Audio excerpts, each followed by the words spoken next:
प्यारे बच्चों, सुप्रभात। आज कक्षा 12 हिंदी की क्लास में हम पाठ 2 ऊधो प्रसंग का चौथा पद पढ़ेंगे। यह ऊधो प्रसंग जगन्नाथ दास रत्नाकर द्वारा रचित है। इसकी पूर्व कक्षा में हम पद संख्या 1, 2, 3 का अध्ययन विस्तृत रूप से व्याख्या के रूप में कर चुके हैं। आप यदि उसको पढ़ना चाहते हैं तो उसका लिंक हम आपको डिस्क्रिप्शन बॉक्स में दे देंगे, आप उसको वहाँ से पढ़ सकते हैं। तो आइए आज शुरू करते हैं पद संख्या 4। जैसा कि आप जानते हैं कि इसके पूर्व पद संख्या 3 में जगन्नाथ दास रत्नाकर यह कह रहे हैं कि ऊधो जो है गोपियों को समझा रहे हैं ब्रह्म साधना के विषय में, ब्रह्म के विषय में।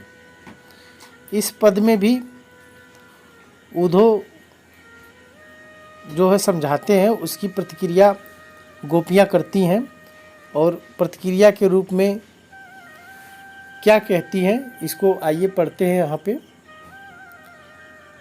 कान दूत कौद ब्रह्म दूत है, पधारे आप धारे प्रण फेरनो को मति ब्रजवारी की।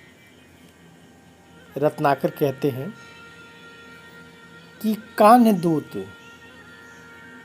कान्हा दूत मतलब कृष्ण के आप दूत हैं।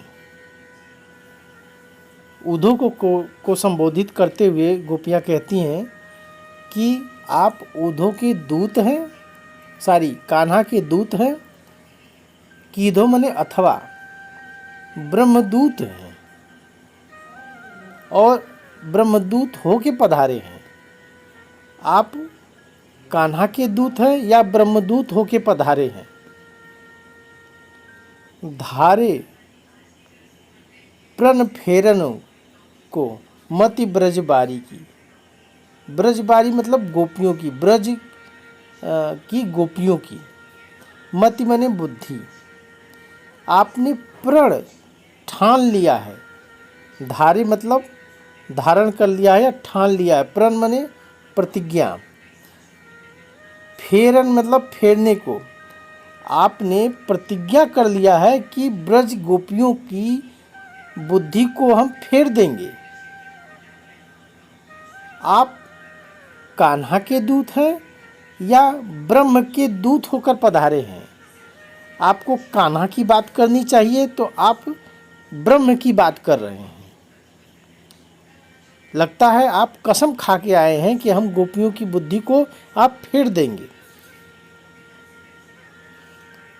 कहे रत्नाकर पर प्रीति रीति जानत ना, ठानत अनीति आनी रीति लो अनारी की। रत्नाकर कहते हैं कि लगता है प्रीति रीति आप जानते नहीं हैं। रत्नाकर के माध्यम से गोपियाँ कहती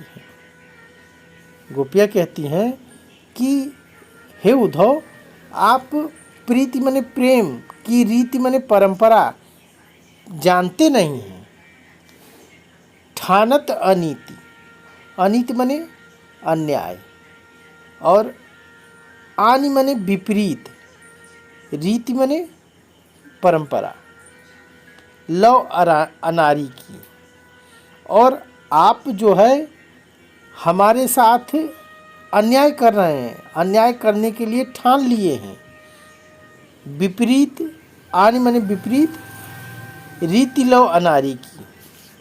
और आप अनाड़ी का व्यवहार कर रहे हैं हमारे साथ।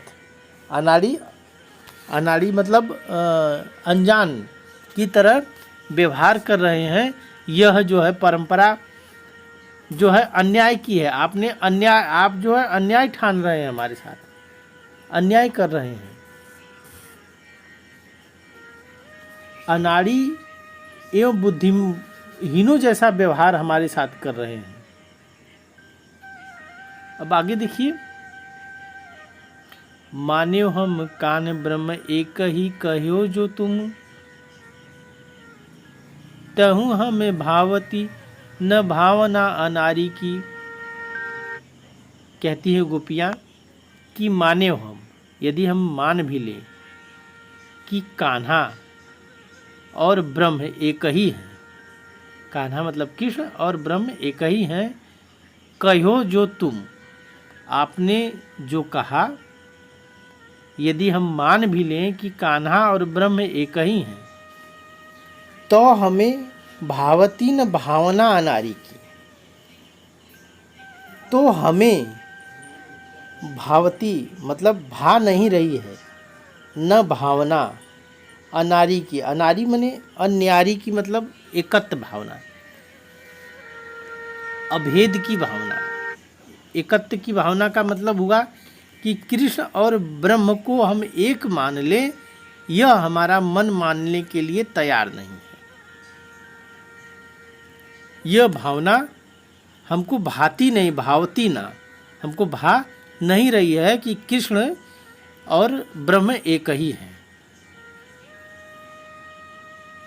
जहें बानी बिगड़ी न वारिता वारिधि की, बूंदता बिलो है बूंद विवश बिचारी की। अगली पंक्तियां में कहती हैं उधो कि जहें बानी बिगड़ी, बानी माने बात, बिगड़ी माने बिगड़ जाएगी, जाएगी बात बिगड़ जाएगी।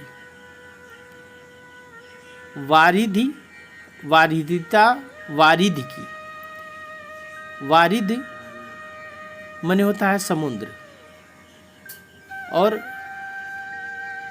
वारिधिता माने होता है समुद्र की विशालता, जितना विशाल समुद्र है। यदि बूंद जो है, बूंद के रूप में ब्रह्म बहुत विशाल समुद्र की तरह है, और हम गोपियाँ उसमें बूंद के समान हैं, और यदि हम उसमें विलीन होती हैं, समुद्र में बूंद गिरती है और न गिरे, इससे समुद्र पर कोई प्रभाव नहीं पड़ता है। एक बूंद समुद्र में गिरे और न गिरे, इससे समुद्र की विशालता पर कोई प्रभाव नहीं पड़ता है। बूंदता विलोन, बूंद विवश बिचारी को। लेकिन बूंदता बूंद जो है, विलहों, विलहों माने होता है विलीन होना, मिलना, और विवश माने विवश है। बूंद बिचारी समुद्र में मिलने के लिए विवश है। लेकिन हम गोपियाँ उस समुद्र में बूंद के रूप में मिलकर अपने अस्तित्व को समाप्त करना नहीं चाहते हैं, ब्रह्म की भावना में लीन नहीं होना चाहते हैं, क्योंकि बूंद जब समुद्र में मिल जाती है गिर के, तो अपना अस्तित्व खो देती है। इसी प्रकार यदि हम जो है ब्रह्म में लीन हो गए, तो हम गोपियों का जो है अस्तित्व समाप्त हो जाएगा, और कृष्ण के ध्यान में रहने से ही हमारा अस्तित्व बरकरार है, बना हुआ है। इस बात को वे कहती हैं। इसलिए वह कह रही हैं कि बात जय है बात बिगड़ी, बानी बिगड़ी, बानी माने बात बिगड़ जाएगी, न नहीं, बात कोई नहीं बिगड़ेगी, न माने नहीं। वारिधिता वारिधि की, समुद्र की विशालता की, समुद्र की विशालता पर कोई प्रभाव इसका नहीं पड़ेगा। अब आइए इसकी हम लिखित रूप में व्याख्या देखते हैं।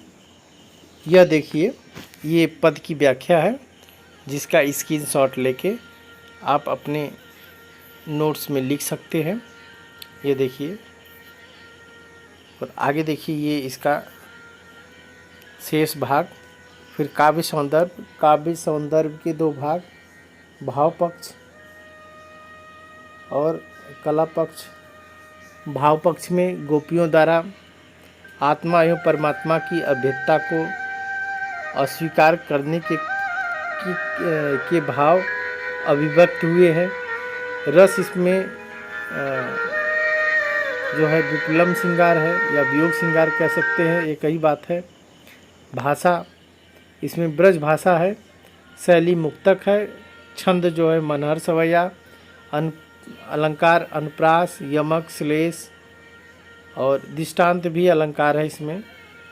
गुण जो है माधुर्य है और शब्द शक्ति, लक्षणा और व्यंजना का प्रयोग हुआ है।